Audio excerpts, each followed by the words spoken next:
j'ai découvert ce que Bigfoot fait réellement des corps humains durant l'hiver 1997. Et la vérité est bien plus troublante que n'importe quelle légende ou histoire racontée au coin du feu ne pourrait jamais vous y préparer. Ce que j'ai trouvé dans cette caverne souterraine, dans les montagnes de l'État de Washington, a changé tout ce que je pensais savoir sur la mort, l'inhumation et les créatures qui partagent ces forêts avec nous. Je m'appelle David Thornton.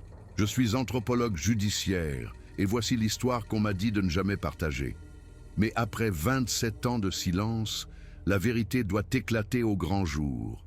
Décembre 1997 fut l'un des hivers les plus froids que les Cascade Mountains aient connus depuis des décennies.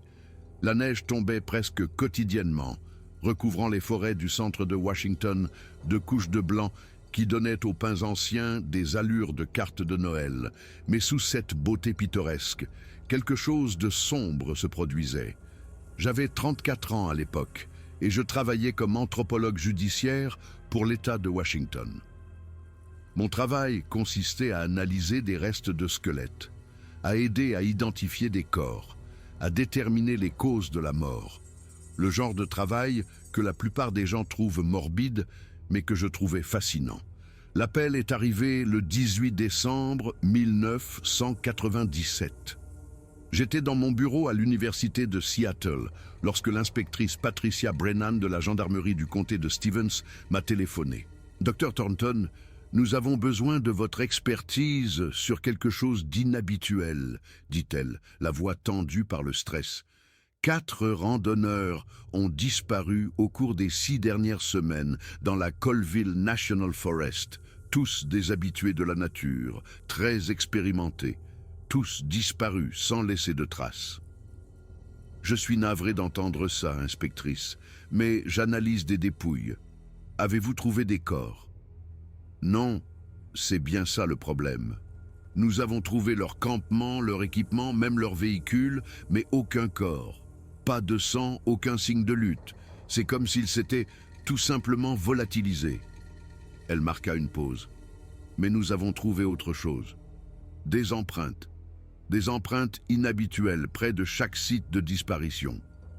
Quel genre d'empreintes? C'est pour ça que je vous appelle.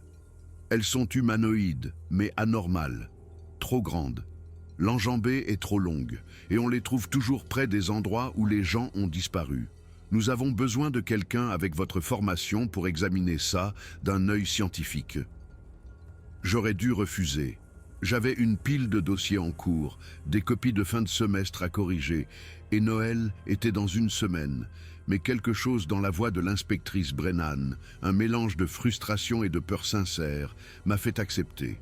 2 jours plus tard, je me retrouvais à rouler vers le nord sur l'autoroute 395, ma Jeep Cherokee chargée de matériel, de vêtements chauds et de suffisamment de provisions pour 1 semaine dans les montagnes.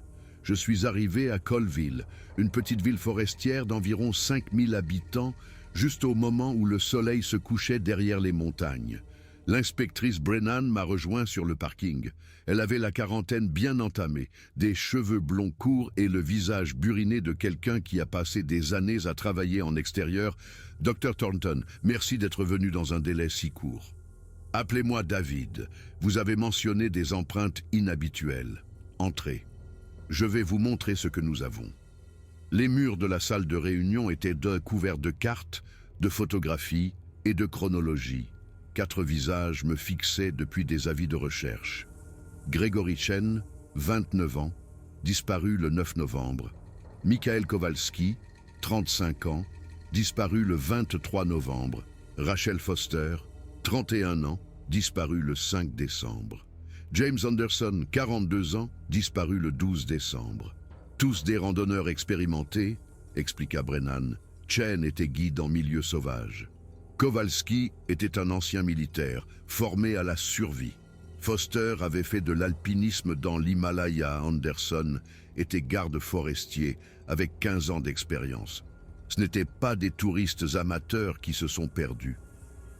Elle sortit des photographies, montrant de grandes empreintes de pas dans la neige et la boue, clairement de forme humanoïde avec 5 orteils, mais énormes, d'au moins 16 pouces de long. La longueur de l'enjambée indiquait quelque chose qui marchait debout, mais faisait des pas bien plus longs que n'importe quel humain normal. Des empreintes de Bigfoot, dis-je, sans prendre la peine de cacher mon scepticisme. Je ne sais pas quoi en penser. C'est pour ça que vous êtes là, mais regardez ça. Elle me montra des photos de traces de traînage partant du campement abandonné de Chen pour s'enfoncer dans la forêt. De longues lignes parallèles, comme si quelque chose de lourd avait été tiré sur la neige. Ces marques s'étendent sur plus de 200 yards avant de disparaître dans la forêt dense. Et il n'y a pas de sang, David. Pas une seule goutte. Elle avait raison. J'avais travaillé sur suffisamment de scènes de crime pour savoir que quelqu'un rampant sur une telle distance avec une blessure devrait laisser du sang. Que disent les gens du coin? L'expression de Brennan s'assombrit. Les anciens de la ville, les bûcherons qui travaillent dans ces forêts depuis des décennies, ils ne vont plus dans cette partie de la forêt. Ils disent que la zone est maudite. Ils parlent du gardien des eaux. Le gardien des eaux? C'est une légende locale. Les tribus Spokane et Kolispel ont des histoires sur une créature qui vit dans les parties les plus profondes de la forêt. Ils disent qu'elle rassemble les défunts, les emmène dans un lieu sacré. Un être qui garde la frontière entre la vie et la mort. En tant que scientifique, je ne croyais pas aux légendes. Mais 4 personnes avaient disparu et les preuves suggéraient que quelque chose d'inhabituel se passait. Qu'attendez-vous de moi? Demain matin, nous envoyons une équipe de recherche dans la zone où Anderson a disparu il y a 6 jours. C'est le site le plus récent. Je vous veux sur place. Je veux votre avis d'expert sur tout ce que nous pourrions trouver. Le lendemain matin, notre équipe de recherche se composait de l'inspectrice Brennan, du brigadier Tom Harris, de la garde forestière Maria Yamamoto et de 2 spécialistes en recherche et sauvetage nommés Whitfield et Santos. Nous avons conduit aussi loin que possible dans les montagnes, puis avons parcouru le reste du chemin en raquette. La température était glaciale, oscillant autour de 10 degrés Fahrenheit. La forêt était d'un calme inquiétant, pas de chants d'oiseaux, pas de bruissement de petits animaux, juste le crissement de nos raquettes et le murmure du vent à travers les branches gelées. Nous avons atteint le dernier campement connu d'Anderson vers midi. Sa tente était toujours là, partiellement ensevelie sous la neige. À l'intérieur, nous avons trouvé son sac de couchage, ses provisions, même son portefeuille et son téléphone, mais pas d'Anderson. Il a tout laissé, observa Harris. Pourquoi quitterait-il son camp sans son équipement? J'ai examiné la zone attentivement. C'est là que je les ai trouvés, des empreintes, de massives empreintes de pas humanoïdes, s'éloignant du camp pour s'enfoncer plus profondément dans la forêt, et à côté d'elle, des traces de traînage dans la neige. Il suit les traces, dis-je en les montrant, ou quelque chose l'a transporté par ici. Nous avons suivi la piste pendant plus d'1 heure, nous aventurant dans un terrain de plus en plus difficile. Les empreintes nous ont menés à une zone où d'énormes pierres avaient été empilées en caire, marquant ce qui semblait être des frontières ou des avertissements. La légende locale parut soudain moins folklorique et plus comme quelque chose que nous aurions dû prendre au sérieux. Nous devrions faire demi-tour, dit nerveusement Yamamoto. Ces cairns, ce ne sont pas des formations naturelles. Quelqu'un ou quelque chose marque son territoire. Mais Brennan secoua la tête. On est trop près. Anderson pourrait encore être en vie quelque part par ici. Les traces nous ont conduits au pied d'une falaise. Et là, caché derrière des sous-bois denses et de la neige, se trouvait l'entrée d'une grotte. Pas une petite ouverture, mais une brèche massive dans la roche d'au moins 12 pieds de haut et 8 pieds de large. Les empreintes y menaient directement. J'ai sorti ma lampe torche et l'ai dirigée vers l'obscurité. Le faisceau a révélé un tunnel qui descendait dans la terre. Les parois étaient lisses, usées par l'eau ou le temps en des courbes qui semblaient presque délibérées. « J'y vais », ai-je dit. « David, on ne sait pas ce qu'il y a là-dedans. protesta Brennan. C'est exactement pour ça que je dois regarder. Si le corps d'Anderson est à l'intérieur, nous devons le récupérer. Et si quelque chose d'autre s'y trouve, nous devons savoir à quoi nous avons affaire. Brennan, Harris et moi sommes entrés dans la grotte, tandis que les autres restaient à l'entrée en renfort. Le tunnel descendait en pente raide, la température augmentant à mesure que nous nous enfoncions. L'air avait une odeur étrange, pas désagréable à proprement parler, mais organique, comme de la mousse, de la terre, et quelque chose d'autre que je ne pouvais identifier. Après environ 200 yards, le tunnel s'ouvrit sur une caverne qui m'a coupé le souffle. Elle était immense, au moins 100 pieds de diamètre et 30 pieds de haut, mais ce n'est pas sa taille qui m'a choqué. C'est ce que la caverne contenait. Des corps, des dizaines, peut-être plus d'une centaine, disposés dans tout l'espace en rangées soignées. Mais ce n'étaient pas des restes éparpillés ou des os nettoyés par les charognards. Ces corps avaient été préservés, protégés de la décomposition par la température froide et constante et l'air sec de la grotte. Ils avaient été allongés avec un soin évident, positionnés sur le dos, les mains croisées sur la poitrine. Et à côté de chaque corps se trouvaient des effets personnels, des sacs à dos, des vêtements, des pièces d'identité. « Mon Dieu », murmura Brennan, « c'est un cimetière. » Je me suis approché, ma formation scientifique prenant le dessus sur mon choc. Les corps allaient du récent à l'ancien. Certains étaient momifiés, la peau sèche et parcheminée. D'autres étaient à l'état de squelette. Les plus récents semblaient être morts au cours des derniers mois. J'ai immédiatement reconnu James Anderson. Il était étendu près de l'entrée de la caverne principale. Son corps positionné avec le même soin que tous les autres. « Ce n'est pas le fruit du hasard », dis-je, ma voix résonnant dans le vaste espace. Quelqu'un a rassemblé ces corps, les a conservés, les a disposés avec intention. C'est un ensevelissement délibéré. « Mais qui ?» demanda Harris. « Et pourquoi ?» C'est alors que je l'ai entendu. Un son provenant du fond de la caverne. Un grondement sourd, pas menaçant à proprement parler, mais clairement un avertissement. Nous n'étions pas seuls. J'ai tourné ma lampe torche vers le son et je me suis figé. Au fond de la caverne, debout dans l'ombre, se tenait quelque chose de massif. Il s'avança dans la lumière et j'ai vu ce qui avait pris les corps. Il mesurait au moins 8 pieds et demi de haut, couvert d'un poil brun foncé qui paraissait presque noir dans le faisceau de la lampe. Le corps était humanoïde mais anormal. Les bras étaient trop longs, les épaules trop larges, les mains massives. Et le visage, mon Dieu, ce visage, était à la fois humain et autre. Une arcade sourcilière proéminente, un nez plat, des yeux qui reflétaient la lumière comme ceux d'un animal, mais qui contenaient une intelligence indéniable. Un Bigfoot réel, vivant, se tenant devant nous dans une caverne funéraire souterraine, remplie de restes humains soigneusement préservés. Mon premier réflexe fut de courir. Chaque instinct de survie en moi hurlait de sortir de cette grotte. Mais la créature ne bougea pas agressivement.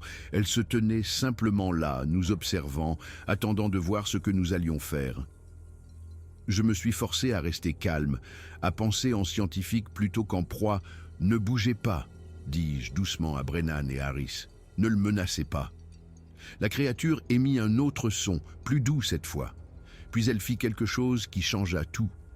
Elle fit un geste, un mouvement délibéré, pointant d'abord les corps, puis elle-même, puis vers l'entrée de la grotte. Elle essayait de communiquer. « Elle nous montre ce qu'elle fait », murmurai-je. « Elle les rassemble.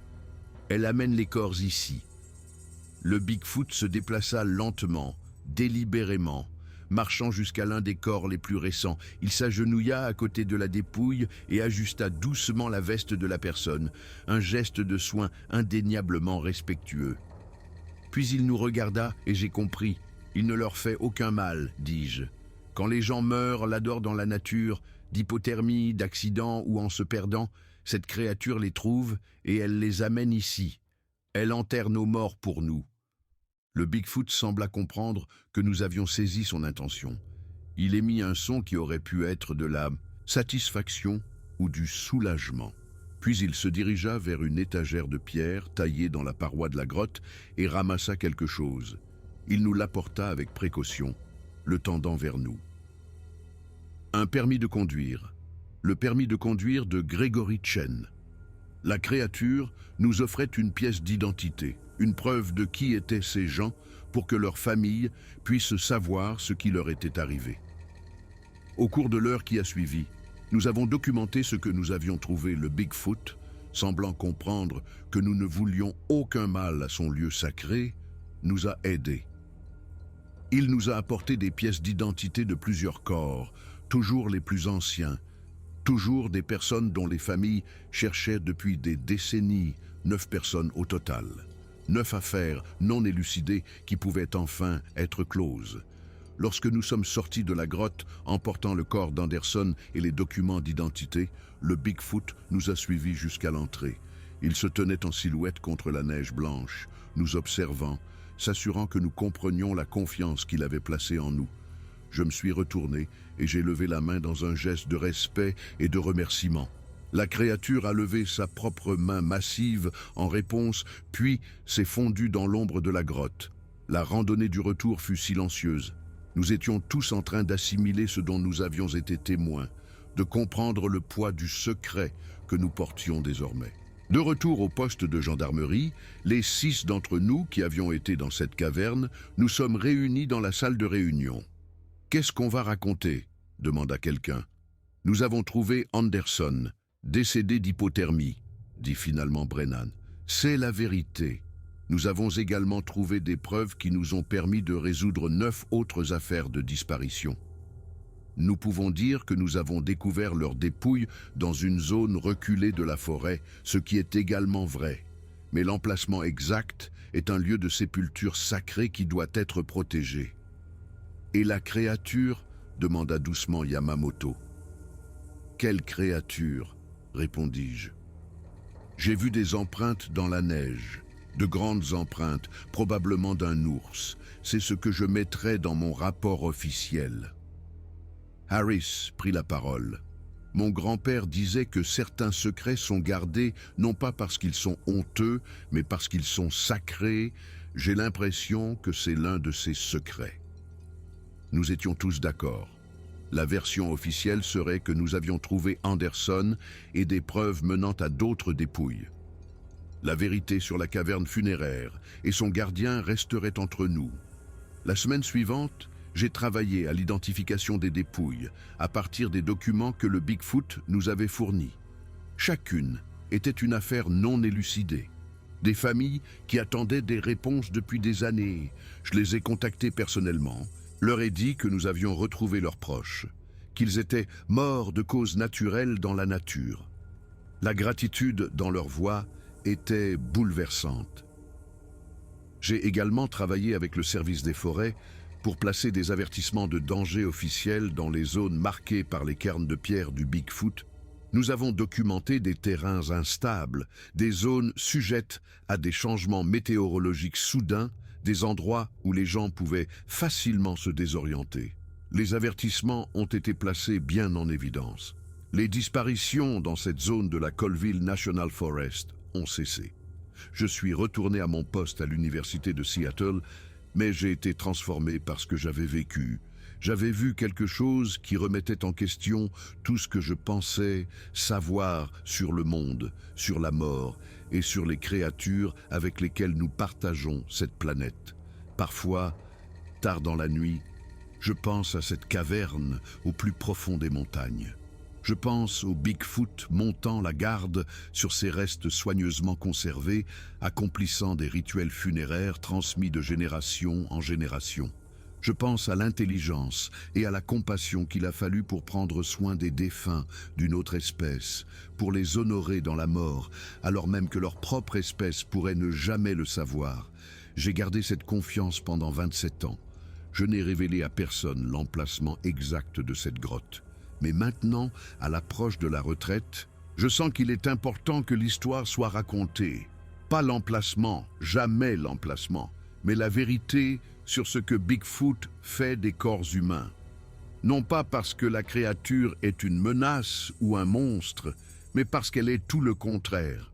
Ces êtres, ces Sasquatch que nous avons relégués au rang de légende, agissent comme des gardiens silencieux de nos défunts depuis plus longtemps que nous ne pouvons l'imaginer. Quand des gens meurent seuls dans la nature, Bigfoot les trouve. Et au lieu de les abandonner aux éléments, ces créatures accomplissent leur propre rituel funéraire. Elles préservent les défunts avec dignité. Elles disposent les corps avec soin, incluent des effets personnels, laissent des offrandes. Ils sont les gardiens des eaux, exactement comme le disait la vieille légende amérindienne. Et ils ont essayé d'empêcher d'autres morts en marquant les zones dangereuses avec leurs cairns de pierre, bien que leurs avertissements soient passés inaperçus jusqu'à ce que nous apprenions à les voir. Le jour où j'ai touché la main de ce Bigfoot dans cette caverne souterraine, j'ai compris quelque chose de profond. L'intelligence et la compassion ne sont pas propres aux humains. La capacité au rituel, à honorer les morts, à se soucier des défunts d'une autre espèce, ces choses existent chez des créatures que nous avons rejetées comme des mythes. Alors oui, j'ai découvert ce que Bigfoot fait des corps humains.